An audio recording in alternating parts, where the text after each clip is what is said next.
podcast Jasip.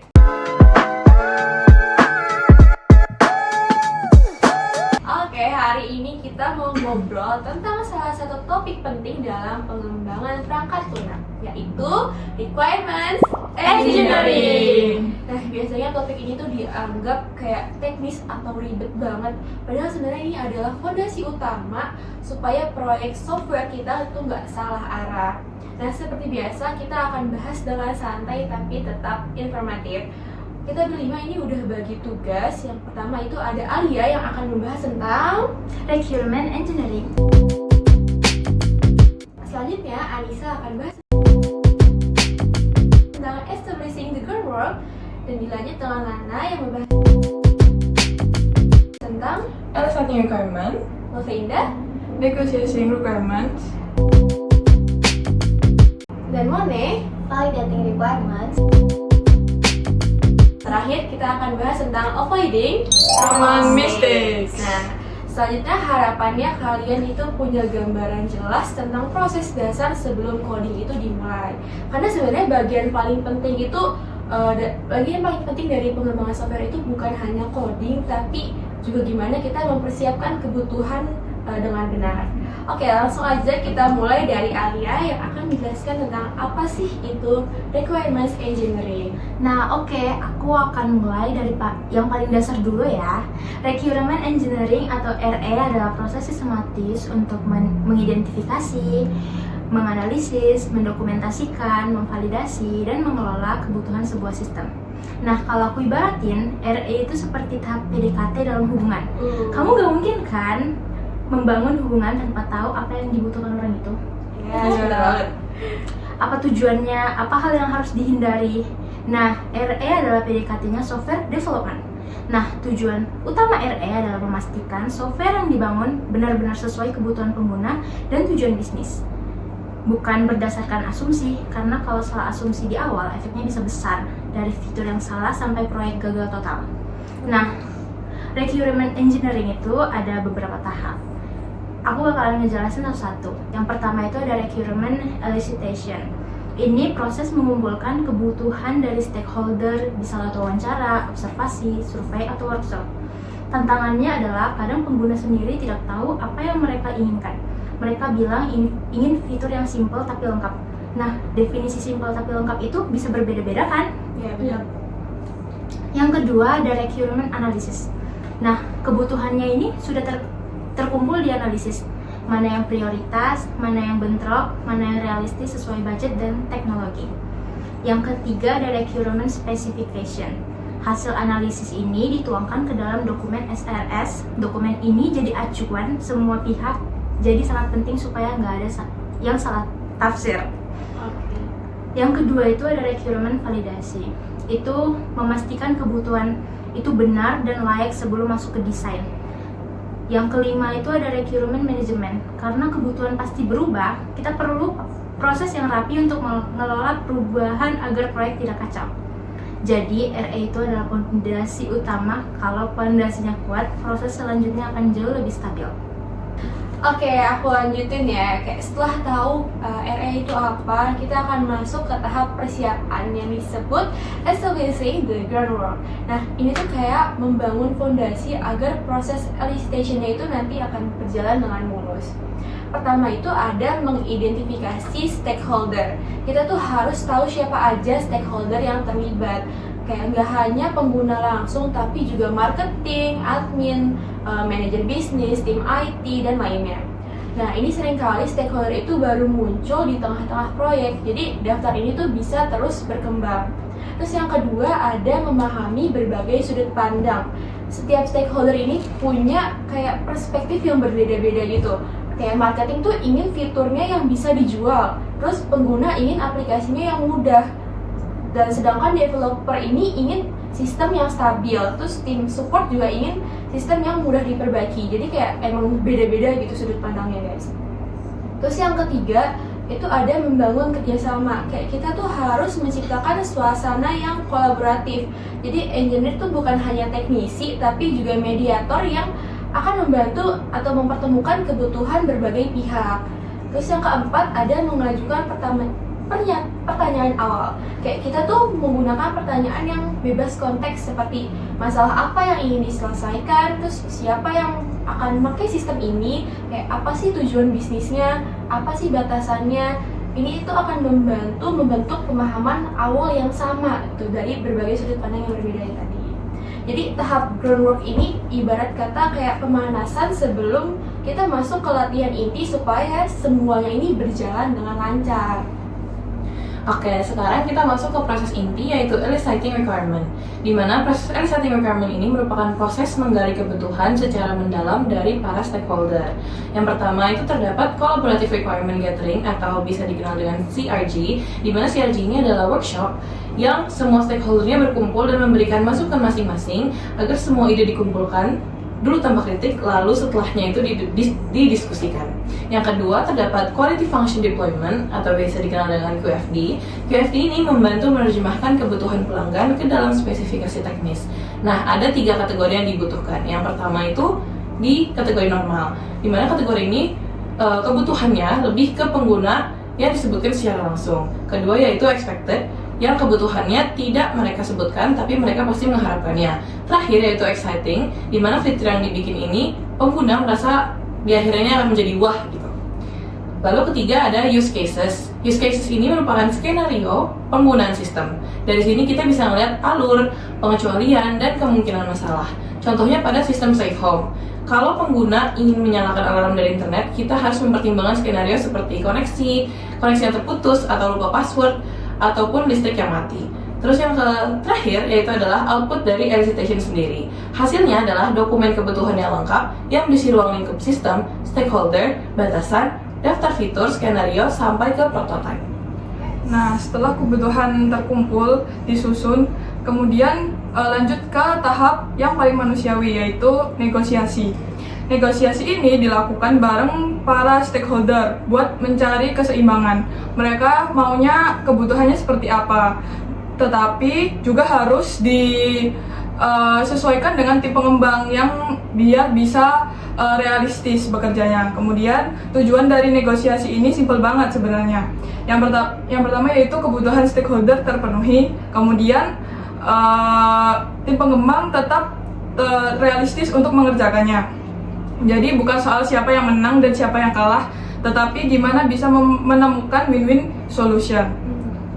Kemudian menurut BOM, itu negosiasi ini bukan satu kali diskusi yang diselesaikan begitu saja, tetapi kegiatan yang dilakukan di setiap awal iterasi pengembangan software. Tahapannya itu seperti ini. Yang pertama, identifikasi dulu siapa stakeholder yang terlibat. Kemudian yang kedua, cari tahu apa yang paling mereka inginkan, istilahnya win conditions. Kemudian yang ketiga, negosiasikan win condition tersebut sampai ketemu solusi yang membuat setiap pihak puas, termasuk tim pengembangnya. Oke, Yang selanjutnya kita masuk ke bagian validating requirements. Jadi validating requirements itu proses untuk memastikan bahwa dokumen kebutuhan yang kita punya itu benar-benar sesuai dengan apa yang customer kita tuh butuhkan. Nah, untuk proses ini tuh untuk memastikan bahwa bukan apa yang kita kira dia butuh, tapi lebih ke apa yang benar-benar mereka butuhkan.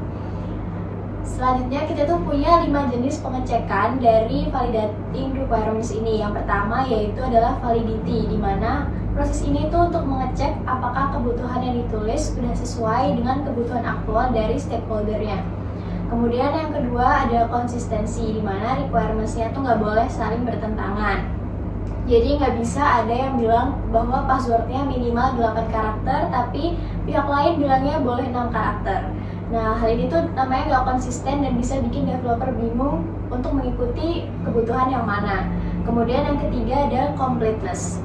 Nah, untuk completeness ini untuk mengecek apakah semua fungsi pentingnya itu sudah ada. Jadi jangan sampai ada fitur utama yang nantinya ketinggalan. Kemudian yang keempat ada realism, dimana kita tuh harus memastikan bahwa semua kebutuhannya itu realistis dan bisa dibuat dengan teknologi yang ada, waktu yang masuk akal, dan juga budget yang sesuai. Kemudian yang kelima adalah verifiability, di mana requirement itu harus bisa diuji. Jadi nggak boleh terlalu abstrak harus spesifik, jelas, dan bisa diverifikasi lewat tes-tes yang udah disediakan. Kemudian untuk validating requirements ini juga ada tekniknya nih, ada 3 teknik utama, yaitu yang pertama adalah requirements review, yaitu teknik yang paling umum di mana tim akan baca requirement dari developer, user, dan analis, kemudian mengecek apakah ada error, ada ambigu, atau hal-hal lain yang bikin dokumen itu terasa bingung gitu. Kemudian yang kedua ada prototyping. Nah, untuk prototyping ini nantinya akan dibikin model atau prototype, kemudian ditunjukkan ke user dan untuk membiarkan mereka mencoba sistem tersebut. Nah, biasanya setelah selesai melihat prototype, mereka jadi tahu kebutuhan sebenarnya yang mereka butuhkan. Kemudian yang terakhir itu ada test case generation. Di teknik ini, setiap requirement itu dicoba untuk dibuat test case-nya. Kalau semisal salah satu test case nggak bisa ditulis, berarti requirement-nya bermasalah dan harus ditulis ulang. Nah, validasi ini termasuk susah karena walaupun prosesnya jelas, kenyataannya validasi requirement ini sangat menantang. Dimana sangat penting karena semakin lama kamu menemukan error, tuh semakin mahal biaya untuk memperbaikinya. Oke, selanjutnya itu ada satu bagian penting lagi yang perlu banget kita bahas bareng-bareng, yaitu avoiding common mistakes dalam requirements engineering. Bagian ini tuh diambil dari Pressman yang mengutip Pressman, dan menurut kita ini wajib dipahami biar proyek kita itu gak masuk ke jurang yang sama. Oke, jadi aku mulai ya. Jadi menurut Pressman, banyak proyek software itu gagal bukan karena teknologi yang buruk, tapi karena keputusan awal yang salah dalam menangani kebutuhan. Kadang tim terjebak pada hal-hal yang kelihatannya keren, tapi justru mengorbankan kualitas inti sistem. Oh, betul banget, kayak Pressman tuh menekankan banget kalau kesalahan kayak gini tuh sering muncul karena tekanan pasar atau mindset bahwa semakin banyak fitur tuh semakin bagus.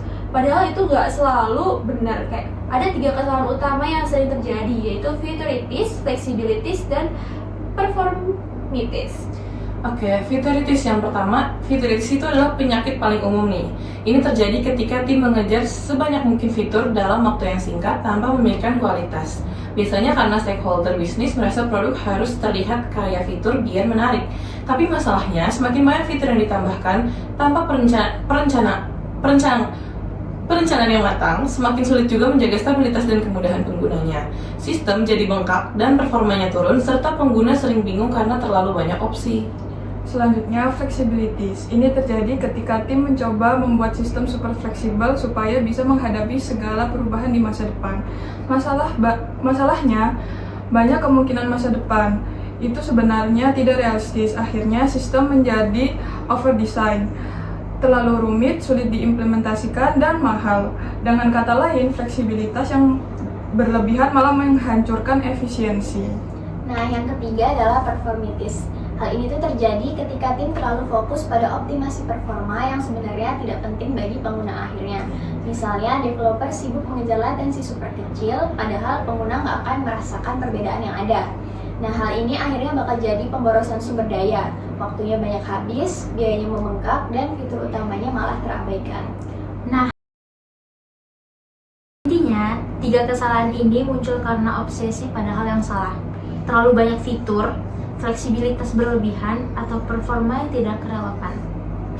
Padahal tuh kayak Pressman udah menegaskan banget nih bahwa perbaikan kesalahan di tahap pengembangan bisa 10 kali lebih mahal dibanding memperbaikinya di tahap desain. Dan kalau kesalahan itu ditemukan saat sistem sudah live, biayanya itu bisa sampai kayak 100 kali lipat. Gila banget guys sih. Nah, itu dia sebabnya disiplin dalam requirement engineering itu penting banget biar kita nggak terjebak dalam memperbaiki masalahnya aja yang mahal di akhir proyek. Dan aku juga suka banget sama kalimat Pressman, yaitu menghindari kesalahan adalah langkah ekonomi, bukan sekedar teknis. Jadi tujuan kita itu bukan cuma bikin sistem bagus, tetapi juga efisien dalam biaya dan juga waktu. Yes. Nah, karena itu 3 etis tadi harus benar-benar kita sadari dan hindari dari awal. Jadi kita tuh harus fokus pada kebutuhan yang benar-benar akan memberikan nilai pada penggunanya. Oke, sebelum kita tutup podcast kali ini, kita ada sisi diskusi dulu nih. Kayak menurut kalian di bagian RE apa sih yang paling sering disepelekan gitu?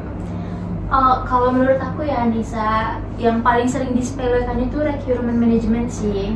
Banyak yang ngira setelah kebutuhan itu ditulis, ya udah fix, padahal perubahan itu pasti. Ya bener banget, aku setuju banget. Dan kayak perubahan yang gak dikelola itu bakal bikin project tuh kayak makin meledak gitu guys. Oke, kalau menurut aku sih validating sih. Orang tuh kadang suka mikir untuk kita bisa lanjut coding aja nih, padahal validasi itu mencegah kita salah dari arah yang jauh-jauh. Kalau menurut aku negosiasi, karena banyak orang takut atau malas negosiasi. Padahal tanpa negosiasi ini, kebutuhan itu bisa jadi liar atau tidak realistis. Bener banget, dan ujungnya siapa yang repot yaitu developer dan tester. Yes, oke deh, kayaknya obrolan kita ini udah lumayan panjang banget. Tapi jujur kayak ini insightful banget guys. Yes, Setuju banget. Oke, alright. Terima kasih teman-teman yang udah dengerin podcast kita sampai akhir ini. Kita akhiri beneran ya, kayak sampai jumpa di episode Selanjutnya. Terima kasih semuanya. Selamat datang kembali di mini podcast Jasi. Oke, kalau di video sebelumnya nih kita udah bahas panjang mengenai rekayasa kebutuhan. Nah, kali ini kita akan fokus ke satu pembahasan penting, yaitu permodelan sistem. Nah, hari ini aku ditemani oleh Mone dan Lana sebagai pemapar materi, plus ada Veve dan Alia yang bakal nimbrung santai. Kalian siap gak ya? Siap. Oke, masuk ke materi. Oke, jadi kita mulai dari yang paling dasar dulu mungkin ya. Untuk permodelan sistem sendiri itu sederhananya adalah proses menggambarkan atau merepresentasikan sistem yang mau kita bangun. Biar apa? Nah, itu biar semua orang dari developer sampai stakeholder itu punya gambaran yang sama. Jadi nggak ada yang salah paham, seperti kayak ada yang bilang, loh kirain fitur ini tuh otomatis, padahal nggak pernah disepakati satu sama lain. Betul banget, dan permodelan ini juga bukan cuma sekedar estetika aja, tapi ada juga alat komunikasi yang biasanya kita pakai fungsional seperti use case diagram untuk jelasin apa aja yang bisa dilakukan user. Terus juga ada activity diagram yang buat lihat alur kegiatan, dan class diagram yang bisa nunjukin struktur data atau objek di dalam sistem.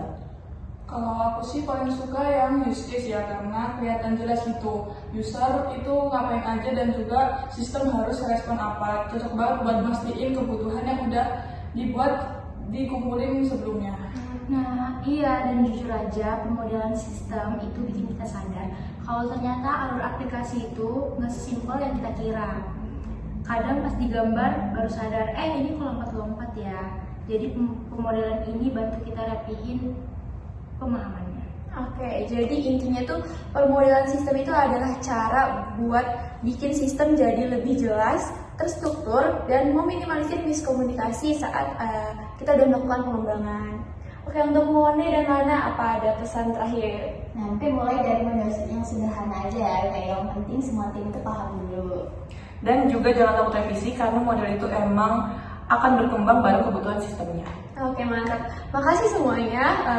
Kita udah di pengunjung podcast setelah kita membahas tentang rekayasa kebutuhan dan permodelan sistem. Bye-bye. Bye.